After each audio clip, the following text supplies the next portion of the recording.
Hello and welcome to episode 132 of the world's first Paul Weller fan podcast. I'm Dan Jennings, and 10 years ago I gave up my live streaming career as a radio presenter with one big regret: never getting to interview my hero, the legendary singer, songwriter and musician, Paul Weller. This podcast exists purely to solve that issue.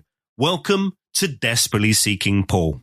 On this episode, I am joined by author Richard Houghton, one of the guys behind the book, The Jam, The Day I Was There. The story of the best band in the effing world, in the words of over 300 fans. Memories from the earliest shows at clubs and pubs around Woking and London, the UK, North American tours, through to their last ever gig in Brighton in December 1982. You'll also find incredible reads from him on the Rolling Stones, the Beatles, the Who, Pink Floyd, Led Zeppelin and Jimi Hendrix. So we'll dig into some of that as well. Let's get into it. Richard Houghton, thanks for joining me. Hello, it's nice to be on. Thank you very much. This is going to be lovely. I'm looking forward to digging into your stories. As somebody who does a huge amount of research, I feel like I'm going to learn a lot from you here as well. So I'm looking forward to this, man. Okay, great. Oh, me too. Now, some of these chats I do kick off with wanting to understand when people discovered the music of Paul Weller. And I'm going to kick off with that because you've written about so many different bands and artists and stuff. You obviously love music, but how much of a connection do you have with Paul and his music? Were the Jam a big band for you? Yeah, I mean, I'm 62 years old, so I was born in 1960. I suppose I discovered music as an early teenager when glam was the thing. You know, it was Slade, it was T-Rex, it was Gary Glitter. I know we're not supposed to mention him anymore, but the fact is he was all over the TV, 72, 73, 74. And then punk came along. So I was 16 in 1976. I bought the New Rose single that the Damned put out, which was the very first punk single ever released. Cost me 55 pence from Clark Records in Rushden in Northants, where I grew up. And of course, the Jam came along, and I bought most of the Jam singles as and when they came out in pitch sleeves. You know, I've still got most of them. In fact, I've still got all of them that I bought at the time because I'd never sold any of my vinyl or given any of it away. And I was at uni. I think it was 1980 when the Jam came to play at Loughborough University, and I saw that tour. And, you know, one of those I will never forget it moments was when they finished with A-Bomb in Wardour Street and the pyrotechnics went off. So the whole show had just been green and white lights. There was nothing else. And the pyrotechnics at the end for A-Bomb in Wardour Street, the lighting rig was shaking backwards and forwards. I thought it was going to collapse. And I had reason to speak to Rick Buckler a few weeks ago because I've just finished doing a book about the Stranglers. And obviously the Jam and the Stranglers were both very active at the same time on the gig circuit in the late 70s. I mentioned the pyrotechnics issue to Rick, and he said that was a common problem on that tour. They just overdid the explosives. So take me back to that mosh pit. Take me back to that gig. What are your memories, aside from the pyrotechnics, what are your memories about being in the crowd and being at the Jam gig? Musically, what was it like as well? Well, what I particularly remember before the gig was just, I can't believe the Jam are playing Loughborough University, because Loughborough University had built a brand new student union building the year I started. It was about a 900 capacity gig, I think. So it wasn't the biggest on the circuit. And a band the size of the Jam, you'd have expected to have been playing either the bigger universities with the bigger capacity venues, or indeed playing the likes of De Montfort Hall in Leicester, which I know they did play on other tours. So them coming to Loughborough was quite a deal, really. You know, just as an aside to that, I went to the exhibition in Liverpool a few years ago with all of Paul's memorabilia, and one of the documents that was in the exhibition was a tour diary for that year, or the tour schedule, and it actually had the page was opened at the Loughborough entry, and it said no hotels worth staying in here, and the band decamped to Leicester, I think, because Loughborough, 12 miles away, was such a small place, really. There was nowhere decent for the band to stay at. And it's, I mean, at that point as well, it's like the band are huge. This is sound effects time, going underground, going to number one around that time, yeah? Yeah. Like I say, it was a big deal. I mean, I was at Loughborough University for 3 years. I saw bands like the Buzzcocks, but they were already sort of passé really by then. I saw 999, I saw Bad Manners. So you were kind of getting those, without wishing to be unkind, sort of second division bands playing, whereas the Jam were clearly, you know, top of the class. And so I just remember hearing that the gig had been announced and thinking, Christ, how am I going to get tickets? Fortunately, being a student living on campus, you know, I could get to the student union box office and get tickets fairly quickly. But I know, you know, some of my fellow students missed out because they weren't out of bed early enough that morning to actually get them.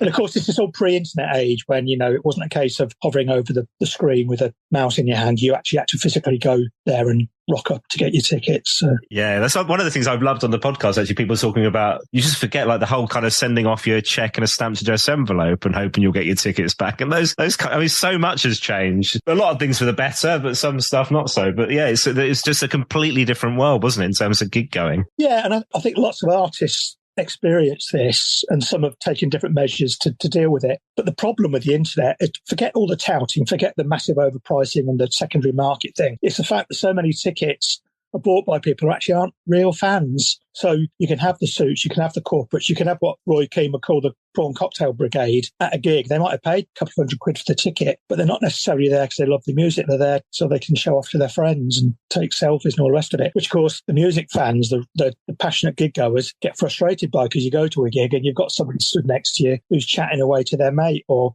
sending pictures to everybody else to show that they're there rather than being into the music. Pre-internet, you had got out of bed early, you'd possibly queued overnight, as I did for a couple of gigs in my youth, because you were that desperate to get tickets. So you were there because you wanted to see the band, and that was the reason you bought a ticket. And actually, when you're in the gig, you're in the moment, because there were no mobile phones, people weren't looking through screens. I was at a gig the other day and the guy next to me was doing his emails.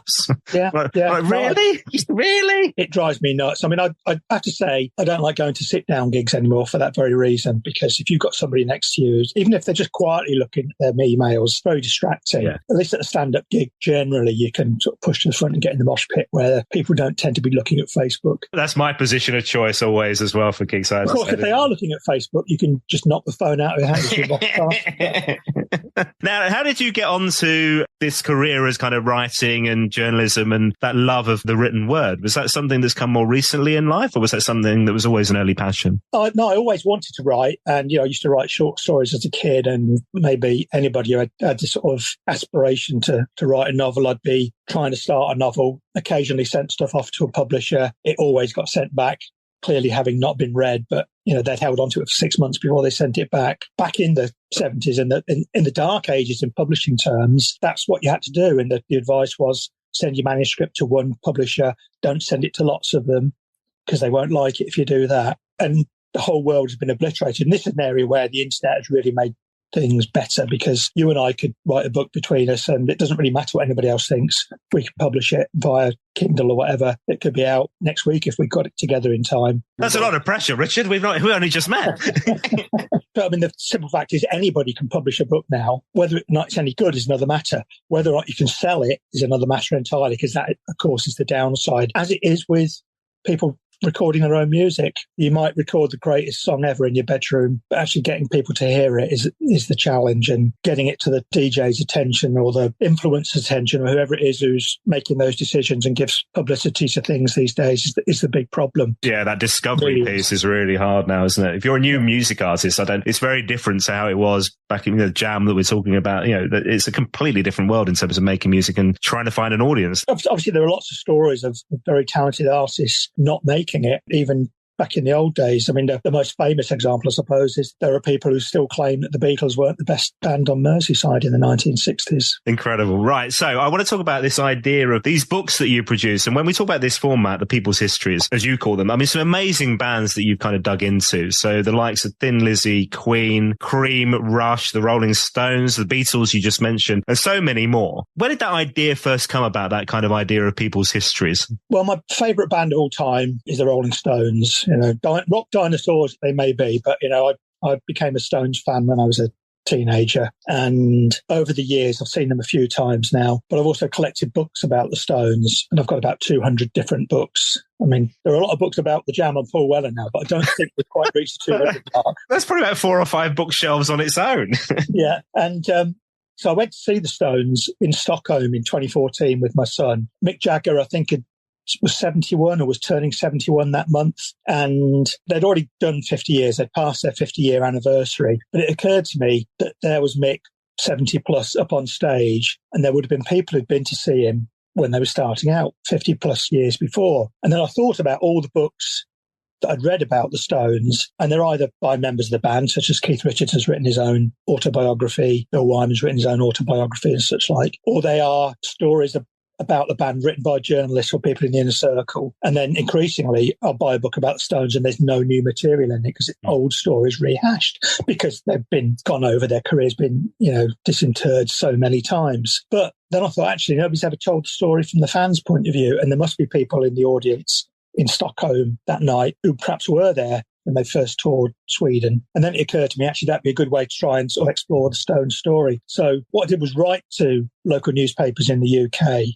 and say, 50 years ago, the Stones were playing your town. So if it was Watford, I'd write to the Watford Evening Gazette or whatever the local newspaper there is and say, the Stones are playing the Watford Gaumont 50 years ago this month. Would you be interested in running a piece on this and see if we could get some people to come forward and tell their stories? Quite a few newspapers offer to run a feature. A lot of them say, well, we won't do that, but we'll print your story as a letter and we'll include your email address so that people can share their memories with you. And as a process of doing that, I collected about 450 memories of seeing the Stones in the 60s with Brian Jones in the lineup and put together a book. And obviously back in 1962, 63, 64, when the Stones were touring heavily in the UK, well, there was no pop radio. There was no Radio 1 until 1967. Obviously, there was no internet. And what the Stones did, what the Who did, what the Kinks did, not so much the Beatles because they were a bit more planned in their activity and obviously were focusing on America as well. But bands like the Stones and the Who gigged 6 or 7 nights a week because that's the only way you got your music heard because so little pop music was played on the radio. There was,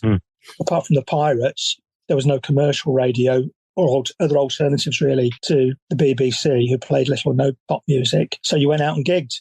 And sometimes you knew where you were going to be playing that evening, and sometimes you didn't because your manager got the call that said such and such are pulled out. Can you play in Carlisle tonight, or can you be in Dumfries tomorrow evening? So the band would pile into the van and off they went. Brilliant. So you're collecting all these stories from fans who have been there in the gigs and then they're emailing them through and then you're kind of collecting emailing them. Or writing to me or sometimes they'd have a phone number. I'll bring them up for a chat. In almost every instance, they are memories that have not been recorded elsewhere because they've only told that story to their family or told their mates down the pub, or they wrote it in their diary 50 odd years ago and forgot all about it until they saw my letter in the newspaper and thought, I was at that concert. So I did it for the Stones. Lots of people in telling me their Stones memories said, oh, I saw the Beatles as well. I've got to tell you about that. So without really trying, I had the beginnings of a book about the Beatles once I'd finished the Stones book. So I did a book on the Beatles.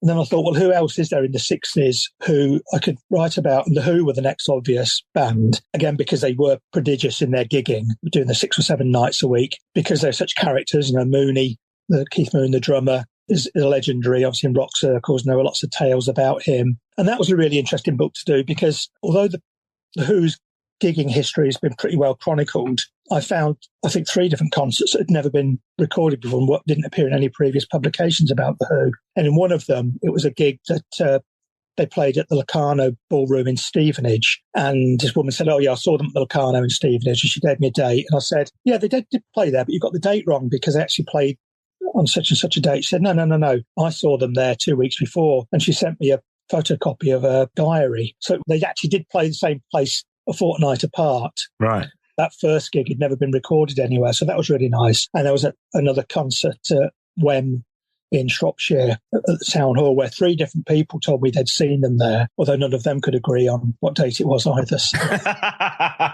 So when you're picking the bands, you mentioned those 3, but more came, and Led Zepp and Black Sabbath, the Smiths. How much of you has to be a fan to be invested in the stories that are coming back to you? Or actually, there's some of those bands not really your cup of tea anyway? All the ones you've mentioned I've done because I'm a fan of the band, but I've also done books where I've been commissioned where the publisher said to me, can you do a book about this band for us? So I did a book on Simple Minds, which was authorised by the band. I've just done a book on Jethro Tull, which was authorised by the band. The Stranglers book was authorised by the band. I saw the Stranglers 3 or 4 times in the 70s, so I am a fan of the Stranglers, but Jethro Tull, I could not, hand on heart, have named more than 1 song of theirs before I started on the book. But that doesn't really matter in a sense because what you're trying to do is reach out to the fans who've got those memories, who are passionate, and whether it's Jethro Tull, whether it's Simple Minds, whether it's Westlife, I suppose, there'll be a core of hardcore committed fans who have seen them once or possibly more than once, who've got a story to tell. And sometimes it's about the band and the band are the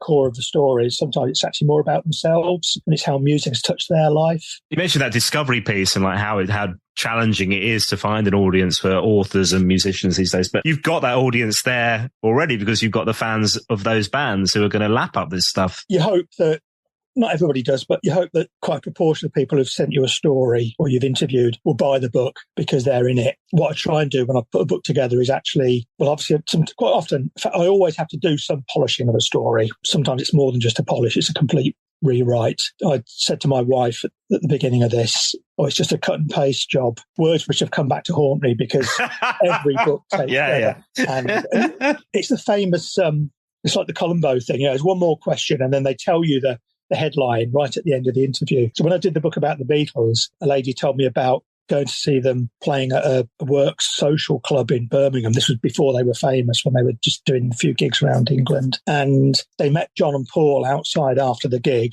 And that John and Paul had a mattress in the back of the van. And John Lennon invited this girl to get in the back of the van with her, which she declined to do. But that was right at the end of her story. So, what? Far more interesting than what she told me about going to the gig and what she bought at the bar and what country was there. And that's never, I don't think we've heard the stories of the mattress in the back of the Beatles van before, have we? No. So let's talk the Jam. Here we are, the Jam, the day I was there. This was... Well, I'm trying to remember what year this was. So this was 2019. So this is just pre-COVID. You published this, right? Yeah. You eventually land on the Jam. We mentioned this, the love of the band and stuff. So how did you approach that? How did you go about that? Local press and putting things in local newspapers isn't really a thing these days still, is it? I don't know. No, it still works. One of the sad facts is that local newspapers, as they existed 5 years ago, isn't the same anymore because more and more there's consolidation within the sector. You might have a paper that was produced every day now only comes out once a week, and it maybe covers a wider geographic area. And I suspect the reality is we're not that many years away from local newspapers disappearing altogether and it all being online. There is still that online presence, so you could write to a local newspaper.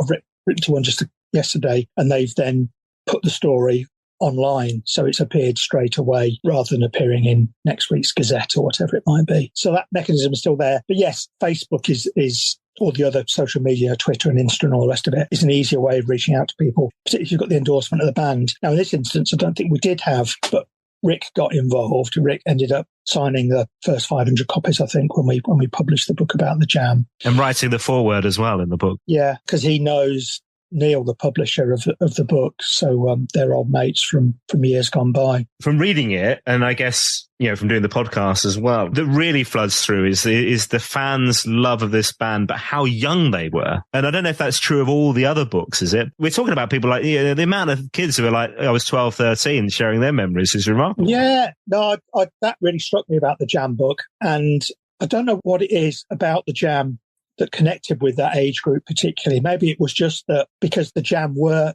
very young and fresh-faced, and I'm not sure how old Paul was when the Jam broke big. Yeah, not that many years older than, I think he was like 19, 20, something like that, in the like 77, 78. Yeah, but clearly he didn't give off that superstar aura. It was a deliberate, we could be down in the crowd with you, you could be up here kind of thing. Other bands have managed that, look at us, but actually we could be down there with you kind of thing. And that's what forms a connection, I think, between the audience and the people on the stage. So I think that might have been part of it. But yeah, also the fact that obviously they'd let people in for sound checks and to chat to people. There was no hiding behind the velvet rope and saying, we don't want to talk to these people. The accessibility that the band provided to fans were part of it. And Paul's dad famously letting people in for nothing, and people who hadn't got a ticket would still turn up and somehow get in to see the shows. And that then forming that camaraderie, that sort of bond, that sense of a gang. Whether you were a Jam fan, you met another Jam fan, there was already a connection between the two of you, which you could talk about the Jam, you could talk about the kind of stuff that affected you. The lyrics clearly spoke to an audience, and when you went to a Jam gig, you weren't suddenly disabused. What Paul said in his songs wasn't something that he just said. He actually lived it, and the band themselves lived it, and they were nice people who would talk to the fans, make time for the fans, give them autographs, etc., etc. The other thing that, I mean, this starts right from the early days, so pre-Polydor record contracts, and then we go right through to the very, I was going to say bitter end, but to the very, or maybe a little bitter, but certainly to the end. We're right there, and all the way through you uncover clearly a really special band, like we've mentioned, some really special connections with fans as well. But the fact that the stories start right from those early days. I mean, I was going to mention Nicky Weller's right at the beginning as well. But yeah, we've got like 15-year-old kids who are seeing them at the Greyhound, like all those early gigs that are pre-Polydor record deal, and people's memories of those times from that band, which the fascinating thing about that is they're not known. They're probably not getting airplay on radio at that time. It's just the connection with the band is stuck in people's memories from probably gigs they were going to every night of the week and seeing different bands. But for some reason, the Jam really, really stuck in their memory. And some of them are so eloquent, like the amount of detail they're remembering from, like I say, from a band who hadn't even signed a record deal at that point. I suppose what's really striking is the fact that people are still so passionate about the Jam. People are still think very, very fondly of those times. And some of that is about the fact, obviously, those people are all now in their mid to late 50s or possibly a bit older, and they're looking back at what, for most of us, is a golden age, growing up, being a teenager, discovering music, discovering the opposite sex or the same sex, depending on what you're into. And just when you're getting older and the world's not quite the same, you may be a bit more disillusioned, be able to look back at the great times you had, the great music you listened to, the relationships you had. You've got a different perspective on things, but people, I think, hang on to that and look back at it. I mean, sometimes less fondly, but you're able to put things in perspective. Maybe you had a job you didn't like, or you lost the job, or you had a relationship that didn't work out, or relationships with parents, whatever it might be. But the music's a constant throughout your life. And that thing about, you hear a record, it takes straight back to a particular time in your life, and it'll be different for everybody. And that's what the Jam seems to encapsulate for a lot of people, that if they can hear a record, they remember where they were when they bought it, when they first heard it on the radio, or when they saw them in concert. The level of detail, the colour that they're painting in these emails, these messages to you, these phone conversations or whatever. Like they're back there, aren't they? They're back there at the gigs. They're back there with the headphones on in the bedroom, listening to the records or whatever. It's remarkable. Like the amount of colour in their stories is incredible. For me, that is part of what it's about. It's a book about the Jam, but actually it's 400 plus people's lives in a couple of paragraphs. It's not a Pulitzer Prize winner that you're going to read from cover to cover. Somebody described one of my books as a toilet book, but they meant it in the nicest possible way. You can pick it up, read a couple of pages and put it down again. Yeah, that's true. I'll take that as a compliment. Yeah, no, that's absolutely right. You're right. You can dip in that way. Here's a couple I'm going to pick out, all right? So I was there, Nicky Weller, age 15. So this was the 100 Club, 11th of September 1977 in London. She says, it was my 15th birthday. It wasn't like it is today. You're not allowed to have hardly anybody in there, are you? There was only a room for 300 people, and there must have been about 1,000 people in there. It was bonkers. They had no air conditioning at the 100 Club. There was nothing like that then. It was just wall-to-wall people hanging off of everything. I remember sweat dripping down the walls. Absolutely disgusting. And that was Nicky as a teenager, her 15th birthday, but clear as day, remembering that is really special. Now let's talk about Neil. So you created this book with Neil. I don't know, he's the publisher as well, right? That's right, yeah. So the first book I did was about the Stones. I did with a small publisher who are no longer in existence. They then introduced me to a company called Red Planet, who published the Stones book. I did, republished it, and then they did the Beatles and the Who. They then split into two companies, and Neil was part of the new company, This Day in Music Books. So I'd already got a relationship with Neil, and he said, let's do a book on the Jam. Because he'd got the connection with Rick, him and Rick were already pulling stories together, and then he brought me in to sort of finish the job off, basically. And Neil's background was what? He was a musician at one point, I think. He was a radio DJ in the North as well, wasn't he? Yeah, he's done music PR. He was in a band called The Cheaters, who never quite got there. He is playing music again now. He's picked up his guitar and has been working with Clive Gregson, who some people will know because he's been around for a good few years and worked with just about everybody, I think. But yeah, Neil runs a website called This Day in Music, which is slightly different from This Day in Music Books, which is the publishing company, and has built that up from scratch over the last few years. So it provides a daily update on big events in music history. And Neil's got connections from working in the business. He knows lots of people. That's how he knew Rick. Some of the other characters you get, so it's not just fans, it's people behind some of the records, behind the record labels, Polydor. So Dennis Munday, who's been on the podcast. Vic Coppersmith-Heaven is in the book, who was famously, obviously, the Jam engineer, studio engineer. I think that was a story that Rick got for us. So Neil and Rick talked to him and got the information out of him, yeah. So he said, yeah, we tried recording the Eton Rifles once during the All Mod Cons period, and it just didn't work. And then we kept going back to record it. This was at Townhouse during the time we were finishing off All Mod Cons. I was working there on some other records at the Townhouse. Really liked the recording environment there. So I introduced the jams to that studio, and I thought we could achieve a much more exciting sound there. And as he digs in, they talk about, well, yeah, recording the Eton Rifles 3 times. As you dig into the fan stories, you're also getting a bit of an insight into kind of actually the makeup of the band and how they created the music, which ultimately it all comes back to, right? I love those angles. Was that always the approach you wanted to kind of get the stories, not just the fans, but people involved too? Yeah, I mean, obviously, a couple of the authorised books I've done, for example, done a book on Orchestral Manoeuvres in the Dark. Andy McCluskey, the lead singer, gave me 4 interviews, and there's quite a lot of Andy's commentary in the book. We almost got to the book that we had to say, Andy, it's not your autobiography. We want to strike a balance. But, he was very helpful, very forthcoming, and he's got a load of stories because, again, when you've been in the business for 35, 40 years, you've met just about everybody. If you've gigged extensively, you've got loads of tales. But it's trying to strike a balance between the band and the people in the band's orbit and the fans. Because otherwise, if it's all about the management and the band and session musicians they've worked with or producers they've worked with or people they know in the biz, it ends up not being the fan history that it was meant to be. So you want a bit of both to give the balance, really, especially if there's a contrast. Sometimes fans remember it one way and the people in the band or associated with the band remember it quite differently. And that's part of the charm as well. Or you might get 2 or more fans who are at the same gig and they've got a particular memory that Paul was wearing a white shirt or Paul was wearing a yellow shirt. And if you can put the 2 together, you can see, actually, who's right here? He was topless the whole gig. Russell Hastings is in the podcast, has been on the podcast and is in the book as well. So from the jam, the amount of times that he'd seen the band. And this comes through quite a lot. A lot of the fans were not just one-off. This wasn't just a one-off experience that they remember. Like the amount of people who went to gig after gig after gig after gig of the jam. And Russell obviously now is Paul Weller, effectively from the jam, getting to perform those songs. But hearing his memories of just being a fan and just going to loads of gigs. Yeah, that thing about people going from gig to gig, as we were talking about earlier, sometimes they went, even though they didn't have a ticket, sometimes they didn't know how they were going to get to the next gig. Maybe they'd hitch a ride with a friend or they'd met somebody at the gig who said they'll give them a floor to kip on and a lift to the next place or whatever. I'm not sure that would happen the same anymore. And sometimes you think, yeah, great, I hope you get that and how it was. And sometimes I think it just sounds like another age. Almost stepping back in history sometimes, the way things were. And it's that camaraderie for me that we are all in it together here. You're a jam fan, I'm a jam fan. We don't have to discuss anything else. I know that you're on the same page as me. We share the same values. We like the same band.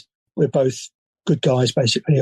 And even those connections stay now. So even from doing this podcast, I've met quite a few people who become friendly and friends with quite a few people who love Weller. They go to Weller gigs, lots of Weller gigs and stuff. And when I'm going to gigs now, we're meeting up, and for them, that's been right, literally from these days, from the jam days right through to now. That's the thing they do together. And you go, that's lovely. That's, the connections and the camaraderie and that gang mentality is still in play. And they're in their 60s, No, and it's true of other bands.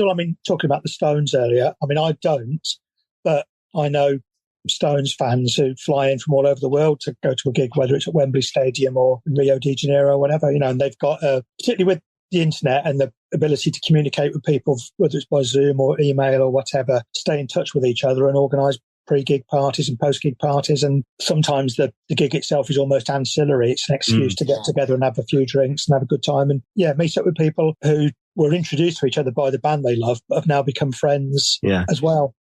Which is great. I think it's fantastic. Any sense of community like that, it's got to be a good thing. Yeah. No, you're absolutely right. The thing about the jam as well is, and I mentioned this book takes you right through from the very, very early days right through to that end. As we get to the end, obviously that was a brutal shock for so many people, the announcement of this is the end of the jam. As you read it through, it's celebratory as at the beginning, people are loving the band, we're kind of experiencing this as young people, but towards the end, the heartbreak that comes through from fans and their memories of this is it, this is done, from those last gigs, that end tour. You have a bit of a tear in your eye when you're reading those stories, man. Yeah, and I think that's part of the power of the book, really, and the poignancy of it. Some of the other bands I've written about, like Cream, for example. Cream were in existence from July 1966 to November 68. And they did briefly reform in 2005 where they did 3 or 4 gigs. But essentially, they were only in existence for 2.5 years. And when they broke up, everybody in the 60s thought they were the best band after the Beatles. And for some people, nobody else has come near. And it's the fact that they only existed for a brief period of time and then were gone that I think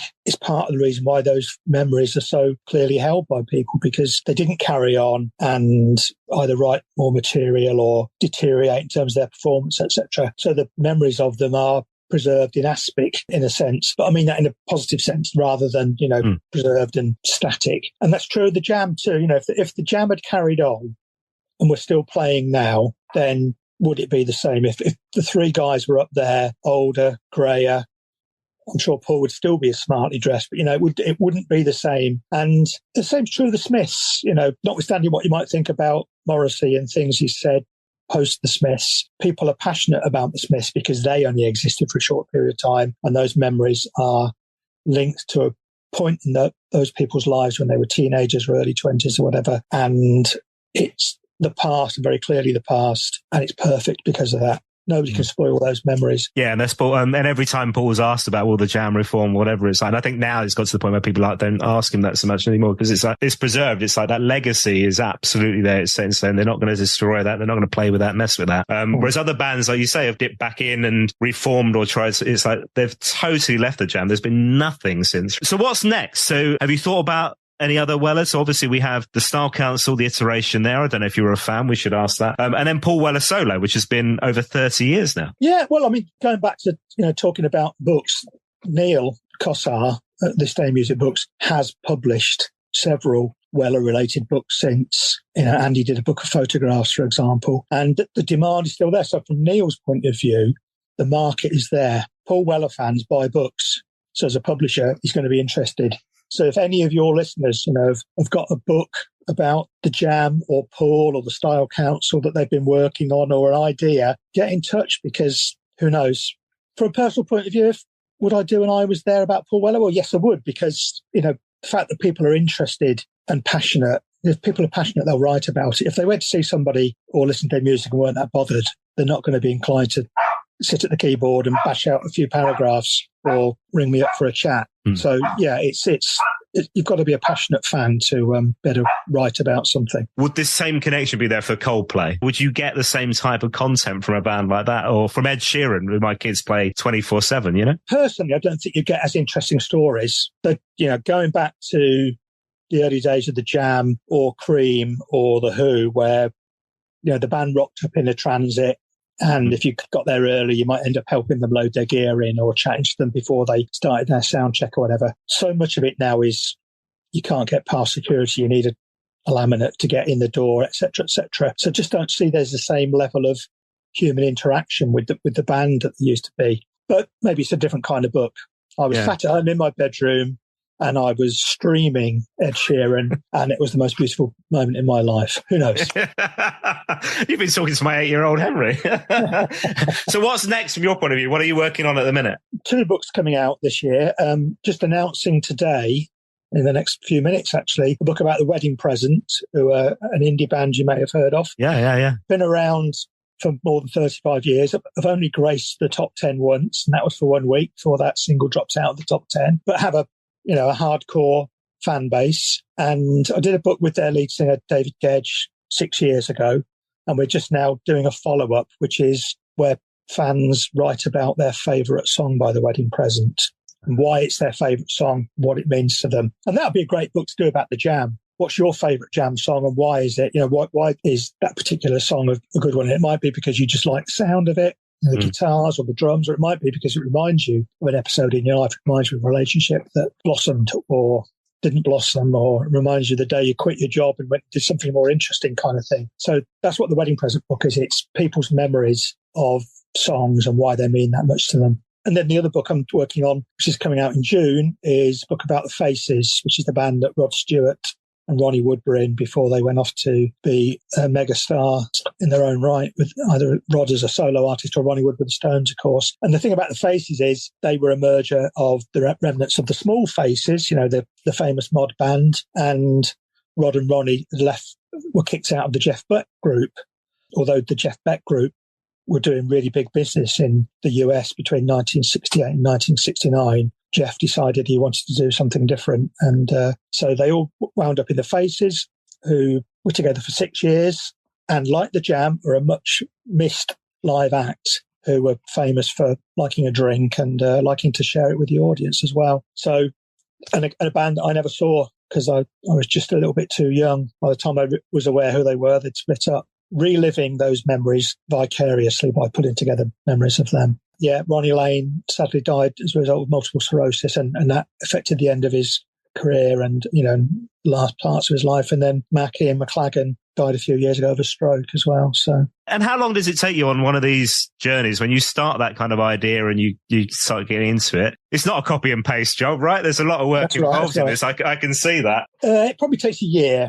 I mean, I've always got more than one project on the go, hence the fact that I'm telling you about 2 books that are coming up, and then I've got another one on the back burner, so to speak. I always talk about it as though I've got a stove with different pans on there, and each pan is actually a book. So there might be one that's almost ready. There might be one where I've got to do a lot more research. There might be one where I've just got the germ of the idea and I need to get a bit more material together. And with every book, is there actually an interest in it? Are there enough people out there who saw this band who really want to talk about it? Sometimes a book takes a long time to come to fruition. The Faces book is actually taking the best part of 6 years to put together. Because even though I wanted to do it, I've had interest from different publishers. Oh, yeah, we'll do it. And then they back away. And then I was talking to a guy who's got an extensive collection of Faces memorabilia and was going to provide me with lots of posters. And it was going to be a really lavish coffee table kind of book. And then he changed his mind because he thinks he might want to do something else with his material. So I just thought, sod it, I'm going to put it out through my own company. So that's what I'm doing this year because I've been waiting for other people. And sadly, one of the realities is, particularly with a band with an older audience, if you collect the memories from people who are in their 70s and then don't do anything with them for 2 or 3 years, some of those people aren't going to be around to see your book actually hit the bookshelves because they're no longer with us. There's an element of a moment in time where it's the right time to do this book because people are around to tell their stories and share those memories. They won't be here in 5, 10, 20 years' time. I know this has been so fascinating, hearing about not just the stories within the book, and we'll put the link in the show notes and people can read it all for themselves. No, I don't want to give too many spoilers away, but hearing the process and how you kind of pull it together and your memories and love of that band as well has been really special. So thank you for that. I have 2 questions for you before you go. So you're allowed one Paul Weller song for the rest of your life. It can be the Jam, the Style Council, or solo. What are you going to go with? I think I'd go with English Rose. I just love that. I just love the background noise on that. And it was so different from most of what the Jam put out. And it just stood out for me. I mean, I loved all the singles and I've got all the albums they did. But I just love the way that sounds. And I think it's a perfect moment. It's a beautiful song. And I always think this about, the more prolific, more talented songwriters we've got. Just if I could have just written one song, there's Paul, he's written all these fantastic songs, and just the fact that he can write a song as brilliant as that, and it's just sort of part of what he's done. If he'd just written that one song and that was the only song he'd ever written, that would be fantastic in itself. Right, final question. So your dog sounds like he needs a walk. Final question. The purpose of this podcast is to dig into people's memories of the Jam, the Style Council, Paul Weller solo, their love of the band, people's connections to the band members, family members, fans, authors like yourself, journalists, etc., etc., etc. But really, I'll be honest, the reason I started it was for me to get the interview with Paul Weller that I never managed during my radio career. It was my one big regret, giving up the radio career. Never got to interview Weller. So if it happens off the back of this podcast, what should I ask him? Well, I'd be interested to know, what is the one question you're tired of hearing from interviewers other than, are the Jam going to reform? So what's the number 2? Yeah. I hope I wouldn't have asked it earlier on in the conversation with him. That would be awkward. I wonder what it is, though. I wonder what that would be. Why? That's probably it. Why did you split the band? Yeah. Hey, Richard, this has been so lovely. Thank you so much. Do share details of the books, the new books when they come out and stuff, and we'll share those on our social media channels as well. But thanks so much for your time, man. I really appreciate it. Okay, thank you very much. It's been great fun. My thanks once again to Richard Houghton. What a lovely fella. Do check out the book, The Jam, The Day I Was There. I've put all the details in the show notes for this podcast. PaulWellerFanPodcast.com is my website. And whilst you're there, you can show your support by heading to my store. We have exclusive official merchandise, including our very own podcast mug, and you can buy a virtual coffee as well. Doing exactly that over the past week. Let's give some of you a shout out. Steve McCallanan, hello to you, who says, that's entertainment, lad. Thanks very much indeed for your virtual coffee. David Cracknell says, if Paul doesn't give you an interview by the end of this year, I'll start a petition to Parliament. What a comprehensive and fascinating archive you have created, though. Still hooked. Cheers, crackers. Well, thank you, David, and much appreciated to you for the coffee and for coming on the podcast as well. Hello to Alex McLaughlin, who said, really enjoyed the Christopher Holland chat. Didn't know much about him other than seeing him playing behind Weller / Jules from time to time, but another really interesting guest. Well, cheers, Alex, and thanks to you once again for your virtual coffee. Appreciate it, my friend. Hello also to Ian Hamilton. Thanks to you for your virtual coffee. Hi to Grant. Hello, Grant. Hi to Mark Orwell. Says, keep on keeping on, Dan. You should try and get Danny Baker on. He'll have some terrific Weller stories, I'm sure. He reported on a jam gig once for NME where there was only 3 blokes and a dog in there. I love Danny Baker, so yes, please. Hello, Ian. Thank you to you for your virtual coffee. Hi to Sean Wilson. Thanks to you as well. Cheers for your support. You can get in touch at Weller Fan Pod on Twitter. You can also follow on Facebook and Instagram. Just search for Paul Weller Fan Podcast. And whatever you do, make sure you follow, you subscribe wherever you get your podcasts. Apple, Spotify, Google, Alexa, and more. Thanks for listening. I'll see you next time.